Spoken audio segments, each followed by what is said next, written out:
बाकी तो हमारा रात का 9 बजे का समय फिक्स है, संडे का भी। अब भी ना सर, कल 8 बजे बात हुई तभी सब सो रहे लगता है। वो सो इसलिए मैंने रहे हैं। पूछा था सबसे कि भाई टाइम क्या है क्या नहीं। चलो कोई बात नहीं, 2-4 मिनट वेट कर लेते हैं, और एक मैं आपको एक मोटिवेशन, मॉर्निंग मोटिवेशन है, वो सुना देता जी, हूँ, थोड़ा सा आपका माइंड फ्रेश हो जाएगा सभी लोगों का। तो बिल्कुल बिल्कुल। वो 2-4 मिनट सुन लेते हैं वो, ठीक है ना? एक वीडियो प्ले कर देता हूँ मैं। ठीक बिल्कुल है। बिल्कुल चले। ठीक है, हाँ हाँ। सर कुछ बात करें क्या आपसे? हाँ बोलो ना। सर जैसे कि अपन लॉट लेते हैं जीरो हम्म। पॉइंट वन 0.10, हाँ ठीक है। जी, हम्म। तो ये कितना डॉलर, कितना पैसा होगा सर इंडियन में? सर ये 0.10 का मतलब होता है कि आपने 10,000 क्वांटिटी ली है। 10,000? 10,000, जैसे आपने यूरो यूएसडी बाय किया है, तो जी जी। इसका मतलब बेस करेंसी कौन सी हो गई? यूरो हो गई। जी हाँ। तो आपने अगर 10,000 क्वांटिटी बाई की है, 0.10 अगर आपने बाई किया है, तो इसका मतलब आपने 10,000 यूरो परचेज किए हैं आपने। 10,000 यूरो हो गया वो? हाँ, दस क्योंकि हजार मैं ना यूरो डेमो अकाउंट पे कई कई दिन से ट्राई कर रहा हूँ हाँ उसको मैं। लॉट हाँ। तो लेता हूँ, कभी 0.2 ले लिया, कभी 5 ले लिया, ये कंफर्म नहीं हो पा रही थी कि ये कितना डॉलर होगा, कितना पैसा होगा नहीं इंडियन नहीं, में। 10,000 यूरो आपने परचेज किया है, और हाँ हाँ। वो जो उसकी पेमेंट है आपने डॉलर के टर्म में की है। हाँ, डॉलर पे किया।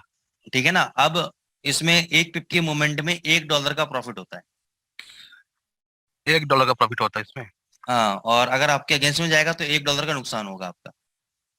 अगर माइनस पे गया तो? हाँ। जी जी। अच्छा सर, कल आप जो बता रहे थे कि हम्म, 80% जो होते हैं बाय करते हैं और लॉस में जाते हैं, हाँ।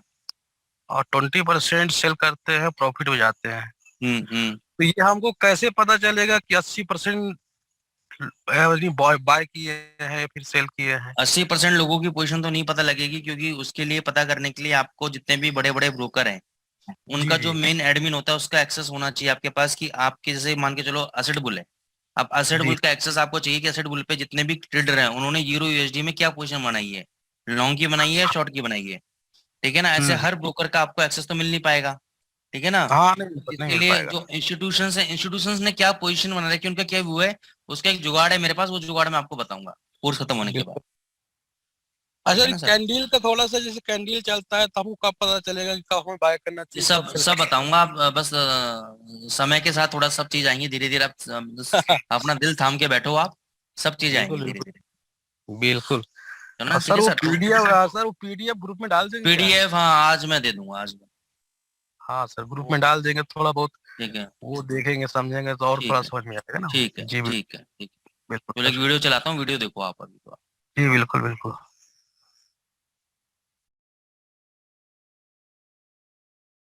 आपको सुनाने वाला हूँ। ये कहानी आपकी जिंदगी बदलने की हिम्मत रखती है। बस शर्त यह है कि आपको इस कहानी को थोड़ा ध्यान से सुनना पड़ेगा। तो कहानी है एक हिरन की। एक बार एक हिरन जंगल में पानी की तलाश में घूम रही थी, भटक रही थी इधर से उधर। बहुत प्यास लगी थी उस हिरन को। बहुत देर से भटक रही थी पानी की तलाश में, लेकिन उसे पानी कहीं पर भी नहीं मिल रहा था। थोड़ी देर जंगल में इधर उधर और भटकने के बाद वो हिरन एक पेड़ के नीचे बैठ जाती है, एक झाड़ के नीचे बैठ जाती है। तो उतने में उसे पानी की नदी की आवाज सुनाई देती है। तो हिरन उस झाड़ के नीचे से उठकर फौरन वो पानी की आवाज की तरफ आगे बढ़ती है। तो वो जो देखती है उसके सामने एक बड़ी सी नदी। तो जैसे ही वो हिरन उस नदी को देखती है तो बहुत खुश होती है, मानो उसे डबल से कोई जिंदगी मिल गई है नई। वो फौरन दौड़ते हुए उस नदी के पास जाती है, और जैसे ही पानी पीने के लिए अपना सर नदी में झुकाती है तो उसकी नजर अपने राइट पर पड़ती है। वो जैसे ही अपने राइट में देखती है तो उसे शिकारी नजर आता है, हाथ में तीर लिए हुए, निशाना तान कर खड़ा हुआ। फिर जैसे ही उस हिरन की नजर अपने लेफ्ट में पड़ती है तो उसे एक शेर नजर आता है झाड़ियों के पीछे। अब हिरन पानी वानी सब भूल जाती है, कुछ भी नहीं रहता उसके दिमाग में, प्यास वगैरह। फिर वो हिरन पलटकर अपने पीछे देखती है तो उसे भयंकर आग लगी हुई दिखती है, जो कि धीरे धीरे उसकी तरफ बढ़ रही थी। अब हिरन जाए भी तो जाए कहाँ? राइट में देख रही थी तो शिकारी नजर आ रहा था, जो कि निशाना तान कर खड़ा हुआ था।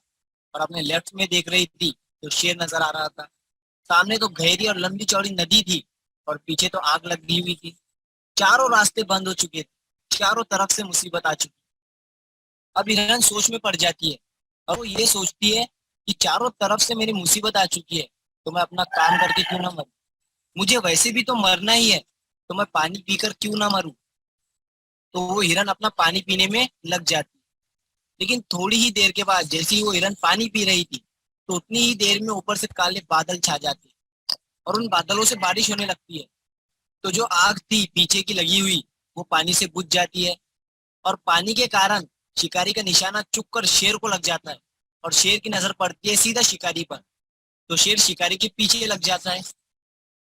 तो जैसे ही हिरन को पता चलता है, जैसे ही हिरन पानी पीने के बाद अपना सर ऊपर उठाती है, तो वो अपने राइट में देखती है, उसे शिकारी कहीं पर भी नजर नहीं आता है। वो अपने लेफ्ट में देखती है, उसे शेर भी नजर नहीं आता है। वो अपने पीछे मुड़कर देखती है, तो जो आग थी वो बुझी हुई दिखती है। मॉरल ऑफ द स्टोरी, मेरे दोस्तों, इस कहानी से हमें ये सीख मिलती है कि इंसान की जिंदगी में भी प्रॉब्लम आती नहीं है, और जब आती है तो चारों तरफ से आती है, जिस कारण हर इंसान डर जाता है, घबरा जाता है अपनी इन प्रॉब्लम से।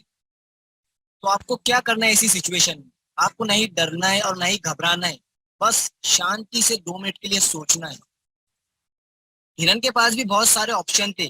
हिरन भी ये सारी सिचुएशन को देखने के बाद या तो पानी में छलांग लगा सकती थी या फिर इधर उधर भाग सकती थी, लेकिन उसने शांति से सोचा और वो अपने काम पर लगी रही। वो पानी पीने आई थी और वो पानी पीने लगी।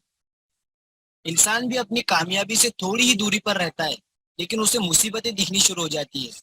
घर की प्रॉब्लम, पैसों की प्रॉब्लम, जिसके कारण वो कुछ नहीं कर पाता है, घबरा जाता है, डर जाता है। लेकिन आपको ना ही घबराना है ना ही डरना है, बस आपको अपने काम पर बने रहना। मेरे दोस्तों, उम्मीद करता हूँ आपको ये कहानी पसंद आई होगी। तो ये मत सोचना कि ये दुनिया क्या कहेंगी, कर गए तो एक दिन ये दुनिया तुम्हें देखेंगी।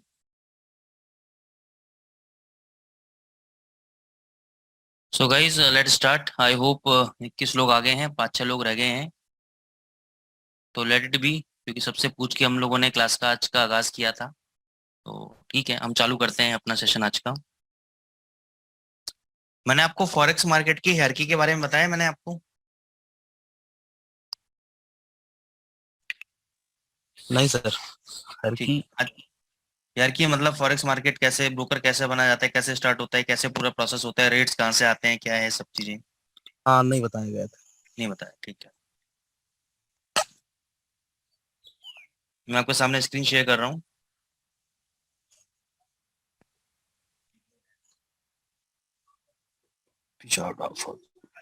ठीक है सर, तो ये आपके फॉरेक्स मार्केट हायरार्की है। सबसे बड़े ऊपर पे होते हैं आपके मेजर बैंक्स। मेजर बैंक बोलते हैं तो अपने सेंट्रल बैंक बोल सकते हैं आप। जैसे इंडिया का आरबीआई हो गया, यूएस का फेडरल रिजर्व हो गया, जापान का बैंक ऑफ जापान हो गया, इंग्लैंड का बैंक ऑफ इंग्लैंड हो गया। उसके बाद दो कंपनीज आती हैं। एक आती है इलेक्ट्रॉनिक ब्रोकिंग सर्विसेज, ये एक मशीन है ब्लूमबर्ग की। और एक आती है Rotter's dealing 3000 spot machine matching. ठीक है ना। अब ये ब्लूमबर्ग क्या है और रॉटर्स क्या है? ब्लूमबर्ग और रॉटर्स जो है वर्ल्ड की सबसे बड़ी न्यूज एजेंसीज है, फाइनेंशियल न्यूज एजेंसीज है। सीएनबीसी है, तो सीएनबीसी के ऊपर भी अगर कोई बैठा हुआ है वर्ल्ड में, तो ब्लूमबर्ग बैठा हुआ है, रॉटर्स बैठा हुआ है। ठीक है।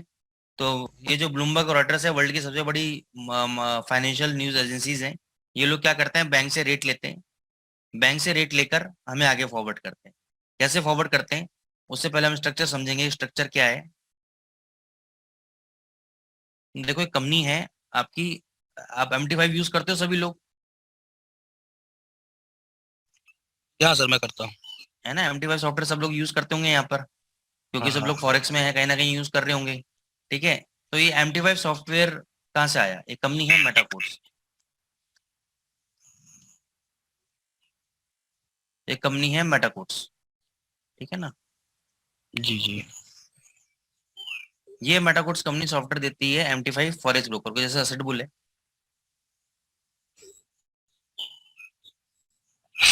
असेट बुल गया MT5 वाले के पास, मेटाकोर्स वाले के पास, इसने इसको MT5 सॉफ्टवेयर दे दिया। अब MT5 सॉफ्टवेयर तो आ गया, इसके अंदर रेट्स कहाँ से आएंगी? तो रेट्स के लिए असेट बुल जाता है, मान के चलो। अच्छा, अब ये इसको यहाँ थोड़ी देर के यहाँ छोड़ दो। असेट बुल गया मेटाकोर्स के पास, इसको MT5 सॉफ्टवेयर मिल गया। अब फॉरेक्स की रेट्स आती कहाँ से है?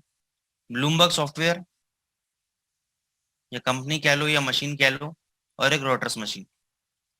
जो लोग बड़े बड़े बैंक से रेट्स लेते हैं, हर कंट्री के बड़े बड़े बैंक से रेट्स लेते हैं, जैसे इंडिया से आईएनआर का रेट लिया, यूरो से यूरोप में यूरो का रेट लिया, जापान से जापानीज येन का रेट लिया, तो उनका रेट्स लेके अपने पेयर बना लेते हैं। जो पेयर बने होते हैं उसके लिए रेट्स अपडेट करते हैं। अब इन ब्लूमबर्ग के पास कौन जाता है? सिटी बैंक गया, डॉइच बैंक गया, एचएसबीसी बैंक गया। ऐसे ही ब्लूमबर्ग और रॉयटर्स को मानो कि ब्लूमबर्ग कंपनी है कोक कंपनी, ये है पेप्सी कंपनी, दोनों आपस में कॉम्पिटिटर हैं। ठीक है ना? जैसे कोक कंपटीशन। और पेप्सी आपस में कंपटीशन है, ऐसे ब्लूमबर्ग और रॉयटर्स भी दोनों ही सेम काम करते हैं, दोनों ही फॉरेक्स के रेट्स प्रोवाइड कराते हैं। तो अब HSBC, Deutsche bank, city bank ने टाइप कर लिया ब्लूमबर्ग के साथ, रॉयटर के साथ सपोज टाइप किया जेपी मॉर्गन ने।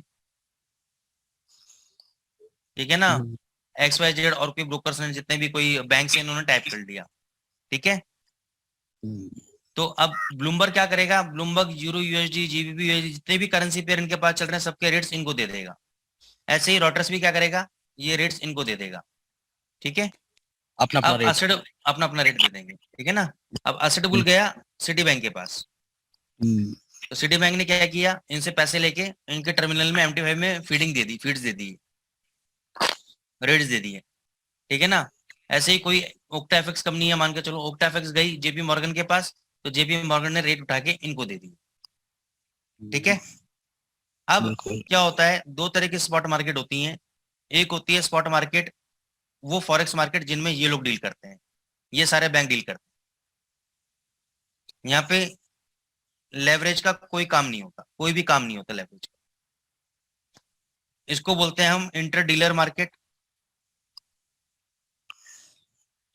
और इंटर बैंक मार्केट। अगर HSBC को आज यूरो यूएसडी 1.1400 पे खरीदना है एक स्टैंड लॉट, तो इसको $1,14,000 देने पड़ेंगे, नो लेवरेज। $1,14,000 सर। हाँ, और इंडियन एक रुपीज अगर भी कितने? इंडियन रुपीज में मान के चलो आपका 70-80 लाख रुपए हो गए। हाँ बोलते रहिए। कोई लेवरेज नहीं है इसके अंदर। ठीक है ना? ये लेवरेज इनको, क्योंकि भाई आपको लेवरेज कौन दे रहा है? आपको लेवरेज दे रहा है एसेटेबल। एसेटेबल को लेवरेज कहाँ से मिल रही है? बैंक से मिल रही है। लेकिन बैंक को लेवरेज ना ब्लूमबर्ग देता है ना रॉयटर्स देता है। वहां तो भैया जितने का सौदा है उतना पेमेंट दो, काम करो। ठीक है ना? तो अगर यूरो यूएसडी इसने खरीदा HSBC ने, तो इसका क्या है, ब्लूमबर्ग का और रॉयटर्स का एक सर्वर है जो आपस में इंटरकनेक्टेड है। ठीक है? तो वहां पे ट्रेडिंग कैसे होती है? यूरो यूएसडी अगर HSBC ने खरीदा है इस रेट पे, तो जेपी मॉर्गन के जो रॉयटर्स के क्लाइंट है या ब्लूमबर्ग के अपने जो दूसरे बैंक हैं, चाहे ब्लूमबर्ग के अपने बैंक हो चाहे रॉयटर्स के अपने बैंक हो, कोई भी बंदे ने अगर यूरो यूएसडी का एक लॉट 1.1400 पे सेल किया है, तो सौदा क्या हो गया? मैच हो गया। तो वहां पे सौदा चलता है पूरी पेमेंट देकर। पूरी ठीक है? पेमेंट देके। देके चलता है। ठीक है ना? अब होता क्या है, एसेट बुल गया सिटी बैंक के पास, सिटी बैंक ने इसको कुछ फीस लेगा मंथली, फीस लेके इनको सौदा उतार देगा, मतलब आपको फीड दे देगा। अब आता है क्लाइंट, क्लाइंट आता है एसेटेबल के पास, आपने ट्रेड किया, ट्रेड एसेटेबल के पास गया, एसेटेबल ने ब्रिज बनाया एक, उस ब्रिज के थ्रू सौदा दे दिया सिटी बैंक को। ठीक है ना? अब सिटी बैंक उस सौदे के साथ क्या करता है क्या नहीं करता वो हमें नहीं पता। ठीक है? वो आगे उतारता है या खुद खाता है, क्या करता है हमें नहीं पता। लेकिन कल को आप प्रॉफिट कमाओगे तो पेमेंट सिटी बैंक से एसेटेबल के पास आएगी, एसेटेबल से आपके पास आएगी।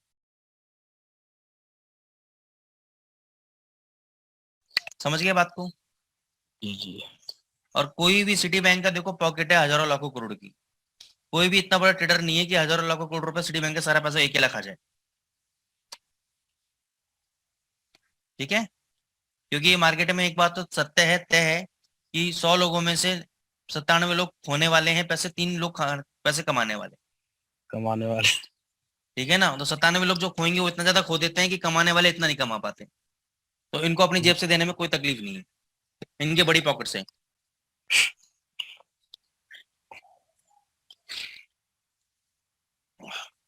समझ रहे बात को?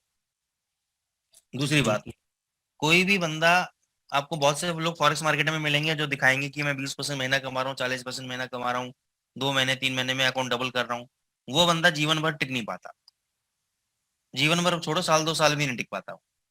मैं तो वैसे साल भर भी नहीं देखा मैंने तो किसी को, लेकिन कई खिलाड़ी है जो एडिट करके या जाने किस तरीके से वो 1.5 साल का दिखा देते हैं, तो मैं इसलिए 2 साल कहता हूँ, 1.5 साल 2 साल तो कोई टिक नहीं पाता। ठीक है ना, क्योंकि ऐसा कोई पेड़ नहीं है कि आपने पेड़ की पत्ते तोड़ा आपका घर भर गया। सही इतना बात। आसान नहीं है।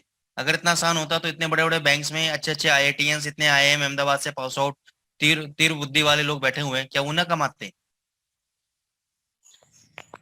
बिल्कुल कमा सकते हैं। ठीक है ना, तो ऐसा क्यों कि कोई भी बंदा आया कहीं से भी उठ के ट्रेडिंग सीख के और कह रहा है देखो मैं फंड मैनेजर हूँ, मैंने अकाउंट मल्टीप्लाई कर लिया अपना। ठीक है ना, तो ऐसा नहीं है। पॉसिबिलिटी है, लेकिन एक सस्टेनेबल अगर किसी के पास सिस्टम है और उस माध्यम से अगर वो इतना कर रहा है, तो मैं कह सकता हूँ कि वो सस्टेनेबल जिंदगी पर टिकेगा। लेकिन अगर वो तुक्केबाजी से या भाई ठीक है अपने मार्केट रेंज है या कोई जुगाड़ से अगर पैसे बना रहा है, तो वो नहीं टिकने वाला लंबा। ठीक है ना दोस्तों, तो ये बात आपको समझ में आई इंटरबैंक मार्केट क्या है। तो यहाँ पे क्या है कि सिटी बैंक खुद आपस में नहीं बैठते हैं, इनमें डीलर बैठा रखे हैं इन्होंने। डीलर मतलब इनकी अपनी टीम है जो पूरे सौदों को ट्रेड्स को मैनेज करते हैं, खुद की भी ट्रेडिंग मैनेज करती है, प्लस जिन ब्रोकरों ने इनसे लाइन ले रखी है उन ब्रोकर के सौदे भी ये मैनेज करके चलती है। आपस में डीलिंग करते रहते हैं एक बैंक दूसरे बैंक के साथ, इसलिए इसको बोलते हैं इंटर बैंक और इंटर डीलर मार्केट। इसकी हायरार्की कुछ इस टाइप की है कि पहले सबसे पहले बड़े बैंक, फिर उसके बाद ये दोनों सर्विस प्रोवाइडर, फिर छोटे बैंक, फिर आपके retail market participant, ECN, hedge fund, commercial bank और रिटेल ट्रेडर्स एंड में। थोड़ा सा और विस्तार से दिखाऊं तो ये वाली इसकी यार की, ये ईबीएस की मशीन लगी हुई है, ये रॉयटर्स की मशीन है, इससे बैंक्स कनेक्टेड है आपस में, ईसीएन ब्रोकर कनेक्टेड है आपस में, फिर यहाँ पर ये क्लाइंट्स कनेक्टेड है सारे, ये ब्रोकर कनेक्टेड है इन बैंकों के साथ। तो ये हायरार्की है फॉरेक्स मार्केट की, इसलिए इसको डिसेंट्रलाइज मार्केट बोला गया क्योंकि एक जगह से नहीं चलता है। दूसरा, सबसे ऊपर होता है आपका interbank market, compose of the largest bank in the world. The participant of this market trade directly with each other bilaterally और थ्रू वॉइस और electronic broker such as EBS market और Reuters matching machine. Reuters matching machine को अब नाम बोला गया रेफिनेटिव, नाम change हो गया उसका रेफिनेटिव। For the EBS platform, EBS ने अपने प्लेटफॉर्म के लिए ये कुछ पेयर्स हैं जिनको वो कहते हैं कि हमारे प्लेटफॉर्म पे ये सबसे ज्यादा लिक्विड पेयर्स हैं। रॉटर्स वाला बोलता है कि मेरे प्लेटफॉर्म पे इनमें सबसे ज्यादा काम होता है। तो ये अपने अपना फंडे हैं, तो इनमें अपन को नहीं जाना है, अपन को तो ये देखना है कि जिस ब्रोकर के साथ हम काम कर रहे हैं उसके ब्रोकर के अकाउंट में किसमें कितनी लिक्विडिटी है। बात आगे समझ में? हम्म, किसी को कोई दिक्कत दोस्तों?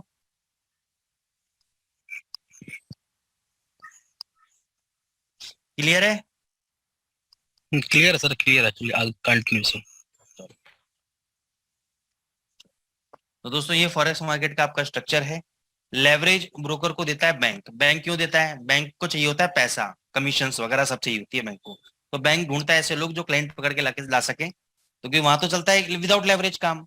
तो ब्रोकर को, वो कहता है ब्रोकर को ठीक है पैसा हम लगाएंगे अपनी जेब से, तुम बस क्लाइंट को पकड़ के लाओ ताकि नंबर ऑफ ट्रांजेक्शन ज्यादा हो। तो जितनी ज्यादा ट्रांजेक्शन उनकी होंगी उतनी ज्यादा मोनोपोली उनकी फॉरेक्स मार्केट वर्ल्ड के अंदर होंगी।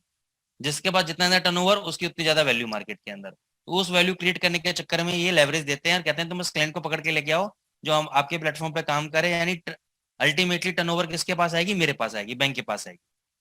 ठीक है ना, तो जितना ज्यादा मेरा टर्नओवर होगा उतनी ज्यादा मेरे मार्केट में वैल्यू बनेगी, तो मैं पैसा दूसरी जगह से कमा लूंगी। हम्म, ठीक है जी। अब हम चलते हैं टेक्निकल एनालिसिस के ऊपर। What is technical analysis? क्या है दोस्तों टेक्निकल एनालिसिस?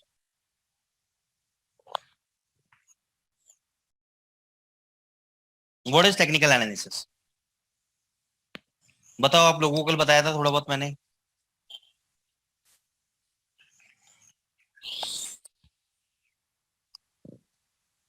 बोलिए सभी लोग।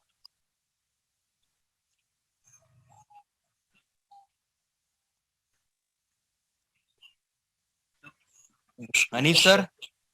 कैंडल को स्टडी करके जो मतलब एनालाइज करके सर वॉइस बहुत कम आ रही है आपकी, बहुत कम आ रही, सुनाई नहीं दे रहा। हेलो। हाँ अब आ रही है थोड़ा सा। सर टेक्निकल एनालिसिस आपने बताया, जो बायोग्राफ बताया, टेक्निकल एनालिसिस ये हनी सर आपकी वॉइस बिल्कुल भी नहीं आ रही है, नवीन जी आपकी वॉइस क्लैश हो रही है, थोड़ा सा अपने माइक को देख लें एक बार सर।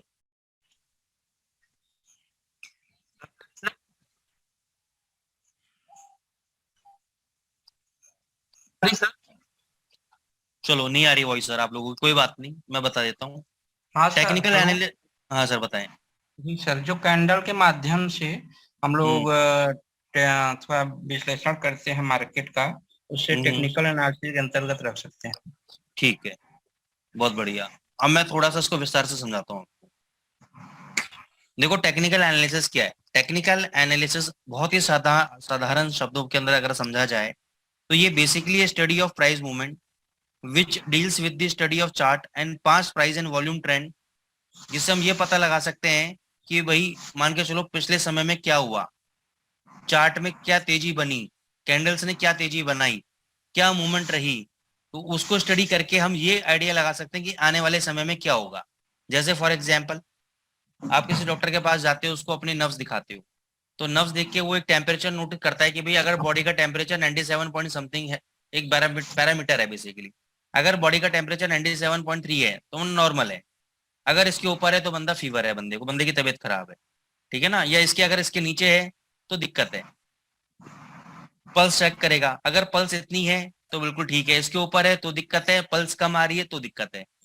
ऐसे ही आप जोशी के पास जाते हो, जोशी आपका पूरी कुंडली बनाता है, राहु केतु सारे ग्रह देखता है, सारे ग्रह देखता है, कैलकुलेशन करता है और बताता है कि आपके जीवन में ये घटित होने वाला है। वैसे ही हम टेक्निकल एनालिस्ट, हम भी एक पंडित से कम नहीं है, हम भी भविष्यवक्ता से कम नहीं है। हम भी क्या करते हैं, स्टॉक्स की या अपने फॉरेक्स मार्केट की करेंसीज का चार्ट देखते हैं, प्रीवियस उसकी चाल को समझते हैं, प्रीवियस चाल को देखते हैं कि पहले समय में इसने कैसी कैसी चाल दी है, कब कब कैसी कैसी, उस चीज को समझते हुए उसमें कुछ अपने एडिशनल इंडिकेटर लगाते हुए, अपनी एडिशनल थ्योरी लगाते हुए हम ये प्रिडिक्ट करने की कोशिश करते हैं कि अब नेक्स्ट मोमेंट क्या आने वाली है या नेक्स्ट क्या होने वाला है। That is called technical analysis. दूसरी सबसे बड़ी बात, टेक्निकल एनालिसिस बुलिश और बेयरिश दोनों मार्केट कंडीशंस में काम करता है। ये it's a very flexible kind of tool. ये ऐसा नहीं है कि बाजार अगर तेजी है तो सिर्फ तेजी तेजी बताएगा, नहीं, आपको मंदी भी बताएगा कि मंदी कब हो रही है, सेलिंग कब हो रही है, सेल कब करना है आपको। It unleashes the power of risk management. इसके अंदर एक और थ्योरी आती है, रिस्क मैनेजमेंट, मनी मैनेजमेंट, जो कि बहुत इंपॉर्टेंट थ्योरी है। मैं कहूंगा कि किसी भी स्ट्रेटेजी को फॉलो करने से ज्यादा रिस्क मैनेजमेंट और मनी मैनेजमेंट को अगर समझ लिया जाए तो आपका 50% काम आपका कंप्लीट हो जाएगा। तो there are many tools that are applicable to predict future prices of a stock और forex market, but the widely follow tool is the Dow theory. तो सबसे कॉमन टूल क्या है टेक्निकल एनालिसिस का, जो बेसिक्स है, जहां से इजाद हुआ टेक्निकल एनालिसिस, जिसको हम फादर बोलते हैं, फादर ऑफ टेक्निकल एनालिसिस, वो है मिस्टर चार्ल्स डाउ, और जिन्होंने डाउ थ्योरी का इजाद किया। व्हाट इज डाउ theory? The term technical analysis is a complicated sounding name for a very few basic approach to investing. Simply put, technical analysis is the study of prices with chart being the primary tool. Technical analysis कुछ भी नहीं है, सिर्फ prices की study है, chart के माध्यम से उसकी स्टडी करते हैं, यही technical analysis. The roots of modern day technical analysis stem from the Dow theory developed around 1900 by Charles Dow. अब आप देखो टेक्निकल एनालिसिस दोस्तों कितना पुराना है, 19वीं सदी के अंदर, 1900 सन के अंदर चार्ल्स डाउ नामक व्यक्ति ने डाउ थ्योरी का इजाद करा। हम लोग आजाद कब हुए थे? कब आजाद हुए थे हम दोस्तों? 15 अगस्त हम 1947 को। 1947 को, 1947 के अंदर। और आज क्या चल रहा है? 22। 2022। और ये कब चालू हुआ था टेक्निकल एनालिसिस? 1900 में। तो कितने कितने 100 साल बाद अपन सीख रहे हैं टेक्निकल एनालिसिस? 32 साल बाद। हैं? 32 साल बाद? नहीं सर, 132। 122 साल बाद। 122। मतलब आप देखो कि जब हम आजाद नहीं हुए थे, जब हम गुलामी की जिंदगी जी रहे थे, हमारा डेवलपमेंट नहीं था, उससे पहले अमेरिका के अंदर ये चार्ल्स डाउ नामक व्यक्ति ने टेक्निकल एनालिसिस का इजाद कर दिया था। तो हम 122 साल पुरानी सभ्यता को सीख रहे हैं। मैं उसको सभ्यता ही कहूंगा मार्केट के रिलेटेड। 122 साल पुराने कल्चर को आज हम सीख रहे हैं। तो अब आप देख लो कि हम कितने पीछे हैं दुनिया के अंदर। मतलब आजादी से पहले वहां पे सब चार्ट वार्ट ट्रेडिंग वेडिंग चालू हो गई थी, और उस समय तो हम अपने ही रोजी रोटी के लिए उसके लिए लड़ रहे थे, आज़ादी के लिए। खैर एनी हाउ डज डाउ थ्योरी वर्क्स। तो डाउ थ्योरी के कुछ अजम्पशंस थे, वो कहते हैं कि the movement was thought to be random in nature, price का मूवमेंट हमेशा रैंडम रहता है। The only known theory was forex market was a game of chance, good luck was the only call, money making और destiny. अभी तक क्या होता है, जितने भी जो फॉरेक्स में लोग एक्सपीरियंस ले चुके हैं, जो लोग लॉस ले चुके हैं, उनके दिमाग में क्या रहता है, यार ये तो सट्टा है, ये तो किस्मत की खेल है, बाय करते हैं नीचे गिर जाता है, नीचे बेचते हैं ऊपर भग जाता है, सब मार्केट सेट है। ऐसा बिल्कुल भी नहीं है दोस्तों, ठीक है ना। Then came Charles Dow in the year 1900 with a theory which changed the way in which price movement could be visualized. His concept was price is a function of demand and supply. If the price goes up, there was demand, and when price comes down, there was supply. सीधी सी बात है दोस्तों, किसी चीज की price बढ़ेगी, demand बढ़ेगी तो prices automatically बढ़ेंगी, किसी चीज की डिमांड कम हो जाएगी तो प्राइसेस ऑटोमेटिकली कम हो जाएगी। अगर आज आप देखो दूध की कीमत, जब मैं होशोहवास में था अपने, जब मेरे को याद है आज के दिन भी, हो सकता है आप लोगों ने तो उससे भी पहले का समय देखा हो, लेकिन मेरे समय के अंदर जो दूध का रेट था 17-18 रुपए लीटर हुआ करता था। जब छोटे थे हम, तो 17-18 रुपए लीटर के हिसाब से मेरे को वो रेट तो याद है, उससे भी सस्ता हुआ करता होगा डेफिनेटली। लेकिन जब मेरे को थोड़ा सा, मेरे को अभी तक याद है, 17-18 रुपए लीटर हुआ करता था दूध। और आज के टाइम में अगर आप देखो, आपको पता है कि रोज आज 120 रुपए लीटर भी दूध बिक रहा है, ठीक है ना। प्योर दूध के नाम पे या पेस्चराइज मिल्क के नाम पे, अलग अलग नाम से दूध 50 रुपए लीटर से लेकर 100-120 रुपए लीटर तक दूध मिल रहा है। कोई 60 रुपए ले रहा है, कोई 50 ले रहा है, कोई अच्छी क्वालिटी जर्मन गाय का दूध ले रहा है तो 120 रुपए लीटर ले रहा है, ठीक है ना। तो आप देख लो, क्योंकि ये ऐसी कमोडिटी है जो कि जिसकी डिमांड कभी खत्म नहीं होती, डिमांड डे बाय डे बढ़ती जा रही है, तो प्राइजेस उसके डे बाय डे बढ़ते जा रहे हैं। आज सब लोग दूध कंज्यूम करना बंद कर दो, आज सब लोग दूध कंज्यूम करना बंद करो, देखो कितने तरीके से प्राइसेस गिर जाएंगे इसके दूध के। सिर्फ महीने 2 महीना छोड़ दो, दुनिया ऐसे प्राइसेस गिरेंगे धड़ाल, एकदम 30 रुपए लीटर पे आ जाएंगे प्राइसेस। हो ही नहीं सकता है ऐसा, कभी हो ही नहीं सकता कि दूध छोड़ दे खाना। हाँ, कोई दुकान, तो इसलिए प्राइसेस बढ़ रहे हैं। तो सिंपल सी बात है, उन्होंने बोला कि फॉरेक्स मार्केट के अंदर या स्टॉक मार्केट के अंदर सिंपल सा फंक्शन है कि जो प्राइस बढ़ता है या गिरता है, वो डिमांड सप्लाई के बेसिस पे बढ़ता है गिरता है। ज्यादा डिमांड होगी, प्राइसेस बढ़ते जाएंगे, ज्यादा सेलिंग होगी, प्राइसेस गिरते जाएंगे, सिंपल। अब आपको यही पता करना है कि वो कौन सा लेवल है जहां से हमें ये पता लगे कि प्राइस यहाँ से डिमांड बढ़ने वाली है, डिमांड बढ़ रही है इसके अंदर, या ये कैसे पता लगे लेवल की सप्लाई बढ़ने वाली है तो ये प्राइसेस गिरने वाले हैं, तो ये हमें पता करना है। Let us watch. अब सबसे पहले हम करेंगे बेसिक कंडीशन। उससे पहले मैं आपको 3-4 चीजें बता दूं दोस्तों।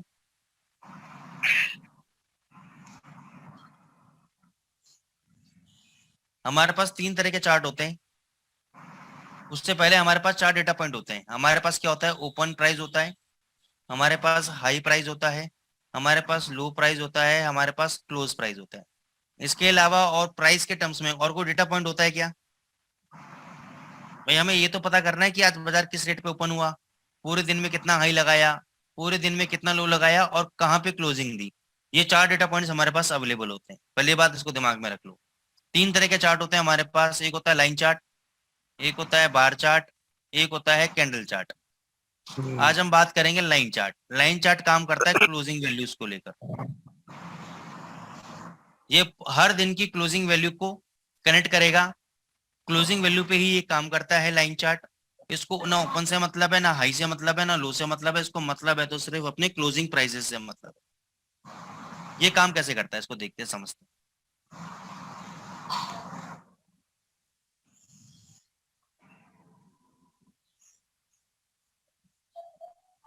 मान के चलो ये ए पॉइंट के ऊपर आज मान के चलो प्राइस स्टार्ट हो रहा है, प्राइस का पहला दिन है, यहाँ से स्टार्ट हो रहा है। इसको मैं ले देता हूँ लो, ये पहला लो है। ये मान के चलो ये जो भी क्लोज वैल्यू है, इसने क्लोज वैल्यू को पकड़ा हुआ है, यहाँ बी तक गई, यहाँ पे इसने दूसरी क्लोज वैल्यू को पकड़ा, इसको मैंने नाम दिया हाई। बी पॉइंट से सी पॉइंट तक आई, इसको मैंने नाम दिया लो, और डी पॉइंट में इसको नाम दिया हाई। तो अब ये देखो डी, ये वाला कौन सा, D is greater than B. ये जो डी है अपने इस बी से बड़ा है, यानी यहाँ जो बाजार क्लोज हुआ ये क्लोजिंग वैल्यू अपने पीछे पिछले वाले क्लोजिंग वैल्यू से बड़ी है या नहीं है? बड़ी है, बड़ी है। तो मैं ये कह सकता हूँ कि ये वाला हाई इस वाले हाई से बड़ा है, तो मैं इसको नाम दे सकता हूँ हायर हाई। अब ये वाला जो लो, सी पॉइंट वाला लो अपने ए वाले लो से बड़ा है, तो उसको मैं नाम दे सकता हूँ हायर लो। इसका मतलब ये पैटर्न क्या हो गया? Higher high higher low pattern. लिख लो इसको आप।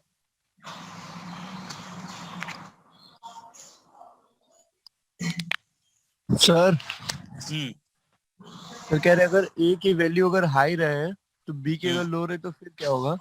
होगा ही नहीं सर, ऐसा अभी नहीं होगा इस केस में, दूसरे केस में होगा, मैं बताऊंगा अभी आप। Okay sir. ये अप ट्रेंड है, इसको बोलेंगे अप ट्रेंड। प्राइजेस ए वाला जो प्राइस है वो लो प्राइस है, नीचे से बाजार ऊपर की तरफ उठा, ऊपर गया बी पॉइंट पे जाके रुका।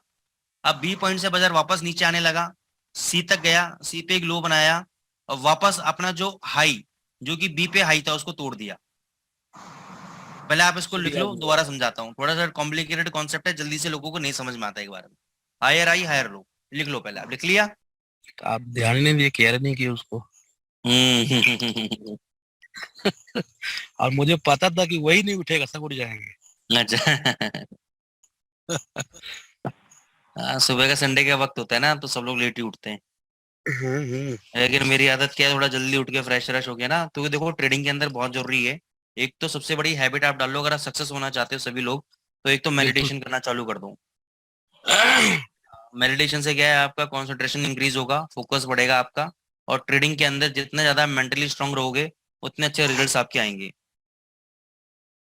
बिल्कुल बिल्कुल सर। ठीक है ना? सुबह जल्दी उठ के, तो इसके बड़े बेनिफिट्स हैं। 5 बजे उठ के, चाहे सैटरडे संडे हो, उठ के जाओ, अपने माइंड फ्रेश लो। तो जितना ज्यादा आपका माइंड स्ट्रांग रहेगा ट्रेडिंग के अंदर, उतने ज्यादा आप जबरदस्त परफॉर्मेंस करोगे आप। वाकई में सही बात है सर।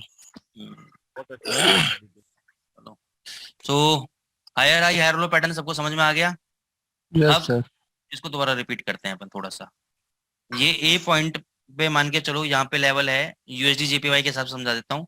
यूएसडी जेपीवाई मान के चल रहा हूँ $106 चल रहा है। $106 से ये ऊपर गया बी पॉइंट तक $110 तक, 110। फिर नीचे सी पॉइंट तक आया $108 तक। अब जैसे ही इसने $110, इसको मैं बोलूंगा प्रीवियस हाई, जैसे प्रीवियस हाई को तोड़ेगा, तो जनरली क्या होता है, क्या बोलते हैं अपने चार्ल्स दाऊ साहब, कि जब बाजार में पिछले हाई टूटते रहते हैं और नए हाई बनते रहते हैं, तो इसका मतलब बाजार में मोमेंटम क्रिएट होता है। बाजार में मोमेंटम क्रिएट होता रहता है, यानी तेजी का मोमेंटम क्रिएट होता रहता है। तो जैसे ये बी वाला प्रीवियस हाई टूटेगा, तो हम यहाँ पे कर लेंगे बाय। क्या कर लेंगे सर? बाय करेंगे सर इसको। और ये जो सी पॉइंट है, इसका हम रखेंगे स्टॉप लॉस।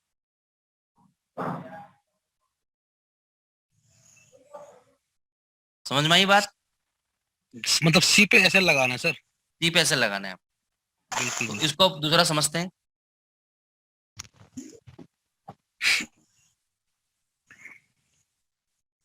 ये वाला जो पहला वेव है, इसको हम बोलेंगे इम्पल्सिव वेव। दूसरा वाला जो वेव है, इसको हम बोलेंगे corrective wave. Okay?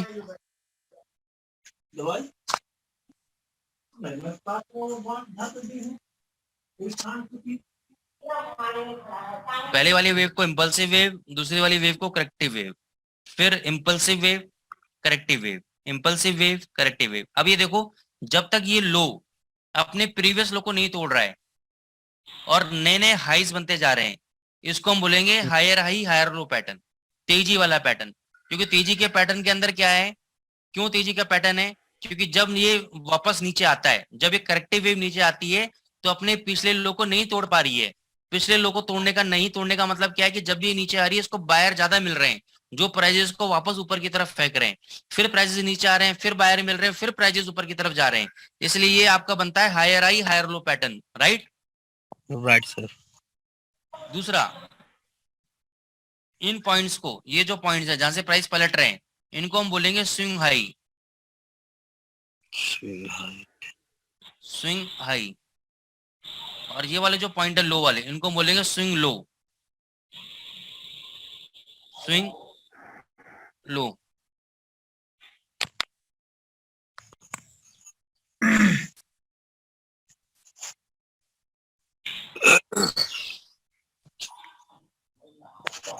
Swing low, समझ में आया आपको? जी जी। कोई ऐसा व्यक्ति इसको समझ में नहीं आया हो, काइंडली रेज योर हैंड्स, क्योंकि ये इंपॉर्टेंट कॉन्सेप्ट। अगर ये बेस है, अगर घर का बेस ढीला रहा तो आगे घर टिकेगा नहीं अपना। तो अभी इसमें चाहे 10-15 मिनट एक्स्ट्रा ले लो, कोई दिक्कत नहीं है, लेकिन इसको अच्छे से कंटेस्ट कर लो, क्योंकि ये सब चीजों का बेस बनने का आगे जाके आपका। सभी लोगों को समझ में आ गया दोस्तों? आ रहा सर समझ, ठीक है सर, ठीक है, आ रहा ठीक है।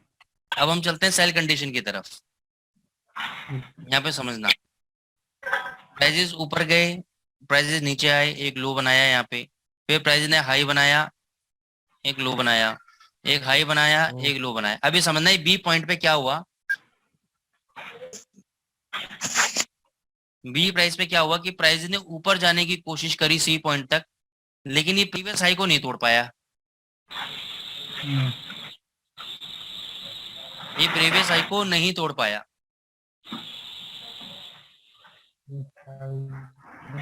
तो इसका मतलब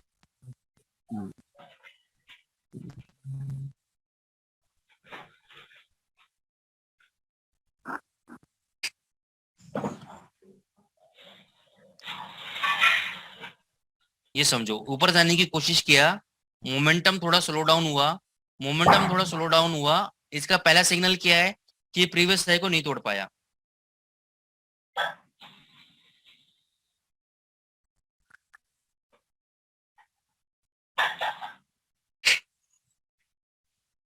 ये प्रीवियस हाई को नहीं तोड़ पाया, तो यही यहाँ पे क्लियर हो गया कि this is a first sign of weakness. This is a first sign of weakness कि बाजार में अब ऊपर जाने की क्षमता नहीं रही, अब बाजार यहाँ से जो है पलट सकता है नीचे की तरफ। जो लाइन बनी हुई है वो हॉरिजॉन्टल लाइन है शायद, उसके ऊपर हुआ तो डाउन जा रहा है, राइट? तो चालू करे हुई। तो अब क्या होगा कि जैसे ये बी पॉइंट, ये जो रिसेंट वाला स्विंग लो है, जो नया लो अभी रिसेंटली लगा है, जैसे ये टूट जाएगा तो ये कंफर्मेशन हो जाएगा कि अब जो ट्रेंड है नीचे की तरफ है, अब जो सेलिंग है, जो सप्लाई है वो बढ़ गई है। तो इस पॉइंट पे हम क्या कर देंगे, सेल कर देंगे। सेल कर देंगे। और ये जो सी पॉइंट है ये हमारा रहेगा स्टॉप लॉस। समझ गए? जी जी।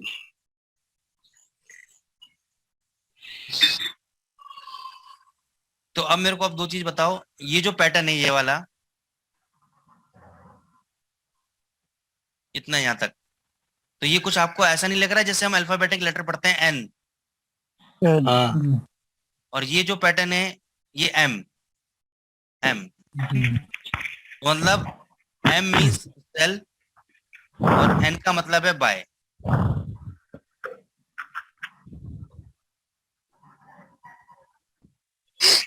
कुछ और जो टाइम फ्रेम बात करेंगे सर अभी।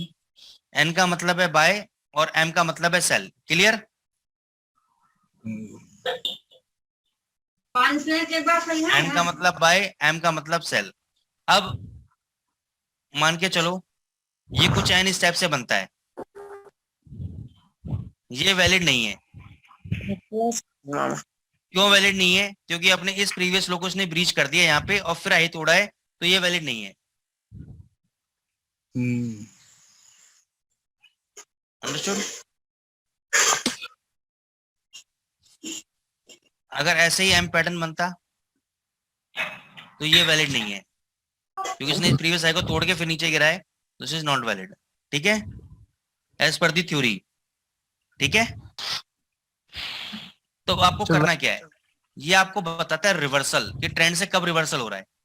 तो ऐसे ही डाउन ट्रेंड के अंदर जब हम जाएंगे, आपने किसी ने पूछा था कि ए ऊपर हो बी नीचे हो, तो उसके लिए ये देखो ये वाला, ये डाउन ट्रेंड है। डाउन ट्रेंड में जो नीचे वाली वेव है ये इसको हम बोलेंगे इंपल्सिव वेव, और ये जो ऊपर जा रही है करेक्टिव वेव। मतलब डाउन ट्रेंड है, डाउन ट्रेंड के अंदर प्राइसेस ऊपर जा रहे हैं, फिर नीचे मार रहे हैं, फिर प्राइजेस ऊपर जा रहे हैं, फिर नीचे मार रहे हैं। This is called the lower high lower low pattern, क्योंकि ये हाई अपने प्रीवियस हाई से नीचे है और ये वाला हाई अपने प्रीवियस हाई से नीचे, इसलिए लोअर हाई। ये लो अपने प्रीवियस लो से नीचे है और ये लो अपने प्रीवियस लो से नीचे, that why it is called lower low pattern. Understood? Understood guys? Yes sir, yes sir. ठीक है ना? तो यहाँ पे हमें क्या करना है, जैसे ही ये वाला लेवल टूटेगा तो यहाँ पे हमें सेल करना है, ये वाला हमें एसएल रखना है। अब इसको थोड़ा प्रैक्टिकल ग्राउंड्स पे देखते हैं।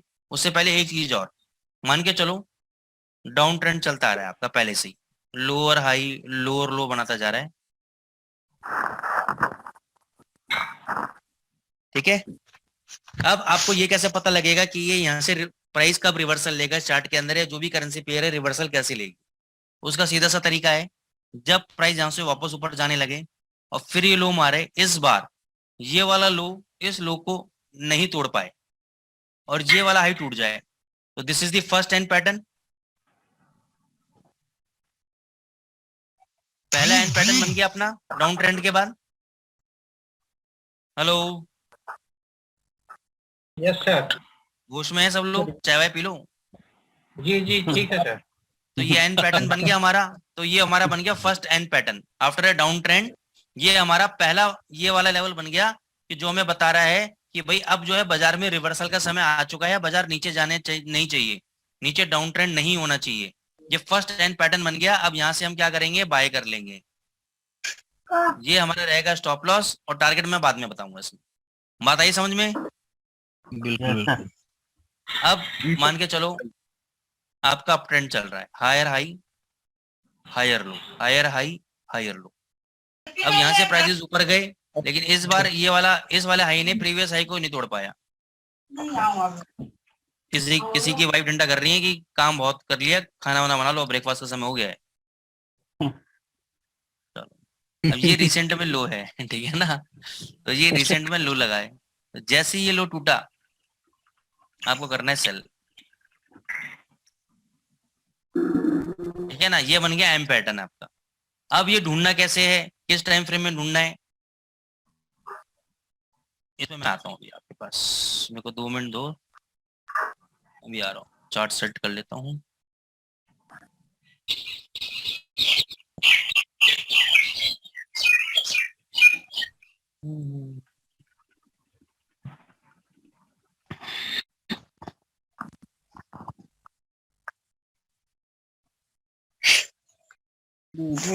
हाँ दोस्तों, तो अब सबसे पहले क्या करना है कि आपको एक काम आज ही कर लेना है कि ट्रेडिंग व्यू पे अपना अकाउंट बना लेना है आपको। ट्रेडिंग व्यू पे ही हम सारी स्ट्रेटेजीज वगैरह करेंगे, MT4 MT5 पे नहीं करेंगे, ठीक है? MT5 खाली आप यूज करोगे ट्रेडिंग पर्पज से, अपने एनालिसिस के पर्पज से। देखो हमारे पास होना चाहिए अच्छा टूल। अगर हमारे पास अच्छा टूल नहीं रहा तो हम जीवन में नहीं जीत पाएंगे। अगर मैं आपको जंग लगी हुई तलवार पकड़ा दूं तो आप जीवन नहीं लड़ पाओगे, ज्यादा देर सस्टेन नहीं कर पाओगे। लेकिन मैं आपको चमचमाती हुई धार से नई धार लगी हुई तलवार दे दूं तो आप 10 20 50 लोगों को एक्स्ट्रा मार गिराओगे, ठीक है ना? तो आप ये समझो कि हमारे पास टूल अच्छे होने चाहिए। tradingview.com से मेरा कोई लेना देना नहीं है, क्योंकि मैं पर्सनली यूज करता हूँ। ट्रेडिंग पर्पज से भी यूजर फ्रेंडली डेटा है, वेब बेस्ड है, कहीं पे भी चार्ट ओपन करके देख लो, कर लो अपने, बहुत बढ़िया है। बेसिक टूल इसका फ्री में है, जिसमें 3 इंडिकेटर तक लग सकते हैं मैक्सिमम। अब इसका ब्लैक फ्राइडे सेल चलता रहता है, तो उसको अगर आप देखोगे, सब्सक्रिप्शन ले लोगे तो 14-15 हजार रुपए साल में आ जाएगा आपका ये। अदरवाइज अभी देखोगे तो 25-26 हजार रुपए पड़ेगा आपका। ये तो 15-16 हजार रुपए में 15 हजार रुपए में साल में आ जाता है। ब्लैक फ्राइडे सेल चलती रहती है, इसके अंदर देखते रहना, वो ले लो। अगर आपको रियल में ट्रेडिंग में पैसा बनाना है तो इस टूल को ले लो आप, ठीक है ना? तो ट्रेडिंग व्यू चार्ट रहेगा हमारा, टाइम कम से कम हमारा रहेगा 4 घंटे का। यहाँ पे टाइप में जाएंगे, यहाँ पे कर देंगे लाइन चार्ट।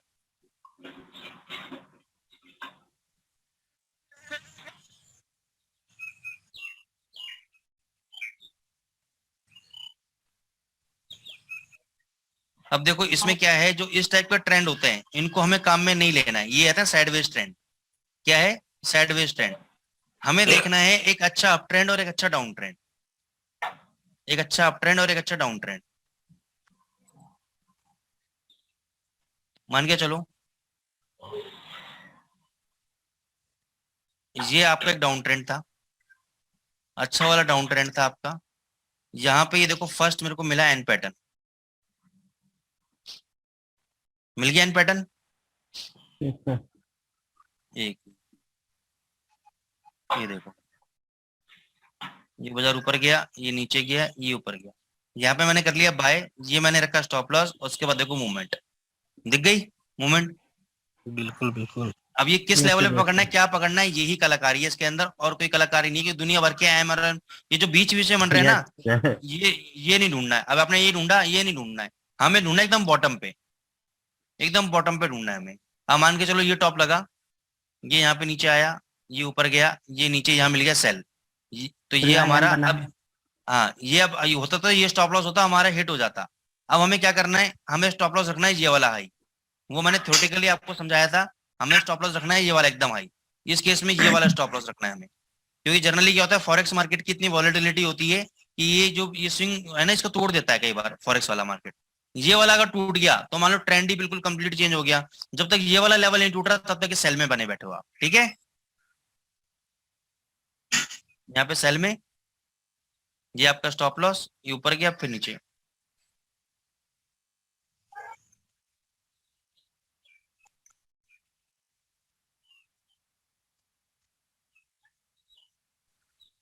ठीक है, समझ में आई बात।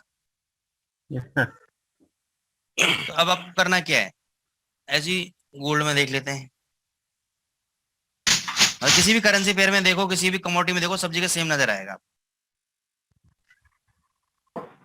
ये देखो इतने बड़े डाउन ट्रेंड के बाद जब गोल्ड ने यहाँ पे पहला एन पैटर्न बनाया, ये देखो हमने बाय कर लिया, ये वाला स्टॉप लॉस रख लिया और सीधी मूवमेंट, ठीक है। तो अब आपका होमवर्क क्या है, आप लोगों का होमवर्क है कि मेरे को 5 पैटर्न एन के चाहिए, आप लोगों से 5 पैटर्न एम के चाहिए। आप क्या करोगे, कोई भी चार्ट खोलोगे, लाइन चार्ट लगाओगे, उसका स्क्रीनशॉट लोगे। जैसे ये है, यहाँ पे एक टूल आता है स्नैपिंग टूल, यहाँ पे मैं टाइप करूंगा SI, ये स्पिनिंग टूल हर विंडोज के अंदर मिल जाता है। इसको क्लिक करोगे, न्यू पे जाओगे, न्यू पे क्लिक करने के बाद यहाँ पे क्लिक करके चार्ट का स्क्रीनशॉट ले लोगे।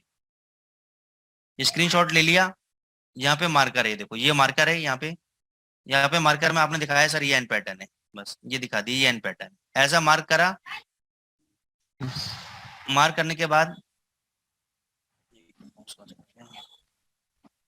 राइट क्लिक किया, सेव एज करके डेस्कटॉप पे सेव कर लिया, और बाद में मैं अभी आपको मेल आईडी दे रहा हूँ, मेरे को मेल आईडी पे मेल कर दिया आपने, ठीक है। सर जो फोन यूज कर रहा है, हाँ जो फोन यूज कर रहे हो फोन से देखें अपने, लेकिन मैं अगर आपको ट्रेडिंग करनी है तो सर मैं तो आपको कहूंगा लैपटॉप पे डेस्कटॉप पे काम करो, ओके सर। ठीक है ना। लैपटॉप खरीद लो नहीं है तो, क्योंकि ये ट्रेडिंग टूल है, ये टूल्स अगर आपके पास नहीं हुए, क्योंकि अभी तक तो लोग क्या करते हैं, मैं MT5 सॉफ्टवेयर खोल लिया, रेट देख लिया, वहां पे चार्ट देख लिया, उस पर काम कर लिया, वो सक्सेसफुल नहीं है, ज्यादा लंबे समय नहीं चलेगा। जो लोग पैसा बना रहे हैं वो ट्रेडिंग डेस्कटॉप लेके या लैपटॉप लेके उस पर एनालिसिस करके फिर MT5 मोबाइल पे सॉफ्टवेयर ट्रेड मार लेते हैं, वो कोई दिक्कत नहीं है, लेकिन एनालिसिस नहीं हो सकती मोबाइल के ऊपर, मोबाइल पे नहीं होती। नहीं हो सकती एनालिसिस, ठीक है ना। तो जब तक आप ये लाइन चार्ट कर रहे हो, आप मोबाइल का यूज कर लो भले ही, लेकिन इसको लंबे समय चलेगा नहीं काम, क्योंकि जब इंडिकेटर वगैरह बताऊंगा आपको तो वो मोबाइल पे कर सकते हो। ट्रेडिंग व्यू आपका मोबाइल ऐप आता है, मोबाइल ऐप पे भी कर सकते हो, ऐसा नहीं है नहीं कर सकते, लेकिन दिक्कत आएगी थोड़ी सी आपको वहाँ पे यूज करने में। क्लियर नहीं दिक्कत इन द दिखता ना? सेंस, क्लियर तो दिखता है, बस कंफर्टेबल थोड़ा सा, जैसे कंप्यूटर पे जो कंफर्टेबल है मोबाइल पे कंफर्टेबल नहीं होता। हाँ, तो नहीं है। ट्रेडिंग व्यू का आप ऐप डाल लो, ये सारे चार्ट वगैरह वहीं पे नजर आ जाएंगे आपको मोबाइल पे, वहां पे आप एनालिसिस कर सकते हो, लेकिन जो कंफर्ट जोन होता है ना वो मजा नहीं आता मजा तो नहीं आता, कैंडल सही है। स्टिक उतना क्लियर नहीं दिखता होगा ना, है कैंडल स्टिक फोन पे उतना क्लियर नहीं दिखता होगा। ना। दिखता सब कुछ क्लियर है, लेकिन बड़ा बड़ा नहीं दिखता बस। हाँ वही लास्ट में दिखता। हाँ भाई, एक आप 10 बाय 10 के रूम में रहो और एक आप बड़े आलीशान रूम में रहो, फर्क तो है ही, बहुत। बिल्कुल। ठीक है ना। लैपटॉप तो सर अच्छा सर कभी मीटअप होगा कि नहीं, मतलब हाँ जी, सर कभी मीटअप होगा कि क्या कह रहे हैं। सर कह रहे कि मतलब कभी मीटअप होगा कि नहीं, जैसे मिलना कभी होगा कि नहीं। अच्छा मिलने का है, मिलने का आ जाओ बॉम्बे, 11-12 तारीख को बॉम्बे आ रहा हूँ मैं। 11-12 को। हाँ, मनी एक्सपो करके सारा होटल सारा मुंबई के अंदर इवेंट है, उस बार वहाँ आ जाओ। अच्छा। बाकी सूरज जी से बात करो, कभी ना कभी अपना ये वो रखेंगे एक ऑनलाइन आपका seminar, offline, offline. Offline seminar कहीं पे भी रख लेंगे, हम्म। ठीक है ना। तो वहाँ पे Yes. 2-3 पूरे दिन का रख लेंगे, 2 दिन का प्रोग्राम बना लेंगे कोई। तो वहाँ पे आ जाऊंगा मैं, सेमिनार आपको स्ट्रेटेजीज वगैरह भी सिखा जाऊंगा, लाइव में इवेंट कर जाएंगे थोड़ा सा, तो मिल लेंगे वहाँ पे। न्यू ईयर सर, हाँ जी sir, new year. New year पे बना लो, दिवाली बना लो, कभी बना लो। हाँ न्यू ईयर। न्यू ईयर पे जो सबके लिए फिजिबल हो ऐसी जगह ले लो। अबे इसमें रखना, अपने इसमें रखोगे। हाँ जी, अच्छा सर, जैसे कभी फेस्टिवल पड़ता है तो कहीं जैसे फॉरेस्ट मार्केट में कुछ मतलब होता होगा, मतलब कुछ असर? हाँ ट्रेडिंग वेडिंग खूब होती है। देखो इंडियन नहीं, फेस्टिवल से कोई लेना देना नहीं है फॉर। जैसे अगर फॉरेन कंट्री में जैसे हाँ फॉरेन कंट्री में जैसे बैंक हॉलीडे है, बैंक हॉलीडेज हाँ, होते हैं, तब मूवमेंट नहीं आती। नए साल पे स्टार्टिंग में कुछ दिन बंद रहता है, तो मूवमेंट नहीं है। क्रिसमस पे बंद हो जाता है, बस वाली बात है। 10 जनवरी तक, क्रिसमस से लेकर 10 जनवरी तक मूवमेंट नहीं होती इसमें, बल्कि 15 जनवरी तक मूवमेंट नहीं होती, बंद रहता है बाजार। ठीक सर है। ये MT5 है क्या? हाँ ये MT5 नहीं है सर? MT5 नहीं सर, ये तो चार्टिंग सॉफ्टवेयर है आपका, एनालिसिस के लिए है, ट्रेडिंग व्यू। ट्रेड डालने के लिए आप MT5 यूज करो, आप एनालिसिस के लिए ये वाला सॉफ्टवेयर यूज करो। हाँ MT5 पे डेमो तो कर रहे हैं, पर अब ये सीखने के बाद और कुछ समझ में आ रहा है। लेकिन हाँ MT5 डेमो में यूज कर रहे हैं सर? हाँ डेमो डेमो हाँ डेमो अकाउंट यूज कर रहे हैं MT5 में, हाँ हाँ, यही बोला सर। कोई बात नहीं, डेमो यूज करो, लेकिन एनालिसिस के लिए tradingview.com यूज करो। मैं बोलूँगा हाँ। तो सर ये कि सबसे बेस्ट है।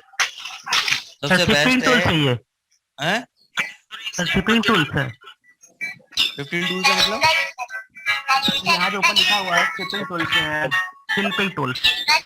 हाँ 15 टूल होंगे, फ्री वाले में 3 इंडिकेटर लगा सकते हैं। अच्छा सर, क्लास कितने मिलेगा? हाँ क्लास कितने देर? बस क्लास खत्म होने वाला है आपका, ठीक है ना। दूसरा ये है दोस्तों, ये 5 चार्ट, एक मिनट सुनो मेरी बात, पहले आप मेरी बात सुन लो, फिर आपको सुन लूंगा। मैं अपना ना मेल आईडी दे रहा हूँ आपको चैट बॉक्स पे, सब मेल आईडी लिख लो, और इस मेल आईडी पे अपना वो दो मेरे को, क्या नाम है, अपने चार्ट्स बना के। एम पैटर्न के 5 चार्ट चाहिए मेरे को, एन के 5 चार्ट चाहिए, एम के मेरे को, ठीक है ना। अब कल क्लास होगी आपकी मंडे को रात को 9 बजे, ठीक है। ठीक है दोस्तों, तो ये अगर देखो मेहनत करोगे, ये शोर किसका आ रहा है, अरे बंद कर रहा हूँ, तो मैं सभी को लॉक कर दिया है। तो अगर देखो मेहनत करोगे, प्रैक्टिस करोगे, ठीक है, नहीं तो अगर आप चार्ट नहीं बनाओगे, प्रैक्टिस नहीं करोगे, कोर्स आपका खत्म हो जाएगा। आप कहोगे मेरे को कुछ समझ में नहीं आया, कुछ सीखा ही नहीं मैंने। क्योंकि जब तक आप खुद से चार्ट में नहीं घुसोगे, चार्ट ड्रॉ नहीं करोगे, जो मैं लेवल बता रहा हूँ उसको खुद से हाथ से ड्रॉ नहीं करोगे, आपको कुछ भी समझ में आने वाला नहीं है।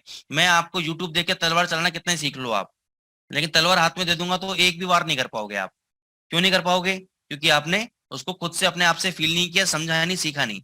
आप वर्ल्ड के बेस्ट ट्रेनर की वीडियो देख लो, फिर भी आप ट्रेडिंग करना नहीं सीख पाओगे जब तक खुद से अपने आप को इन्वॉल्व नहीं करोगे उसके अंदर, खुद से फील नहीं करोगे उसके अंदर।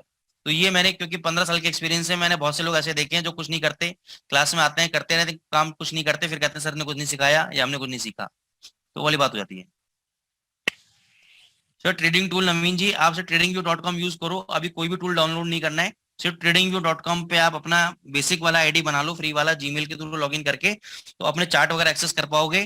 तो ये चार्ट्स वगैरह वहाँ पे इजीली मिल जाएंगे आपको, और इसको आप कट पेस्ट करके एन और एम मार्क करके मेरे को मेल करो, और इसी पे मैं आगे चल के इंडिकेटर्स वगैरह स्ट्रेटेजीज बताऊंगा।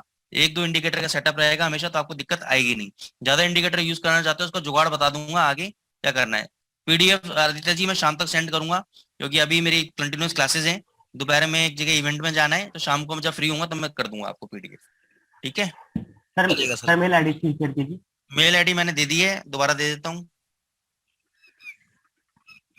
चैट पे आप देख लीजिए, चैट में नहीं देख सकते तो मैं यहाँ लिख देता हूँ, रुक जाओ। Thank you sir, thank you, आ गया।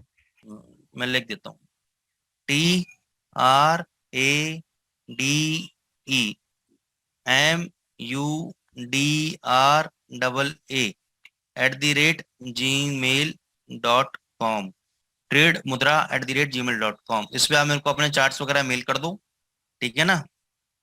और पीडीएफ वगैरह मैं सूरज जी को दे दूंगा, वो आपको ग्रुप में शेयर कर देंगे, और कल रात को क्लास दोस्तों 9 बजे है, डोंट मिस द क्लास कल रात को 9 बजे, क्योंकि बेसिक्स है और यही अगर मिस हो गया तो आपको बहुत दिक्कत आने वाली है आगे, ठीक है।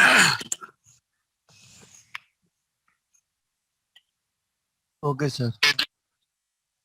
नहीं हनीफ जी, हैच का मतलब कुछ और होता है, वहां पर 2 तरह के MT वेब सॉफ्टवेयर होते हैं, एक नेटिंग होता है और एक हैज होता है, ठीक है ना। उसके मतलब आगे चल के बताऊंगा मैं आपको, एक हैज लिखा होता है, एक नेटिंग होता है, तो बताऊंगा मैं आपको, डोंट वरी।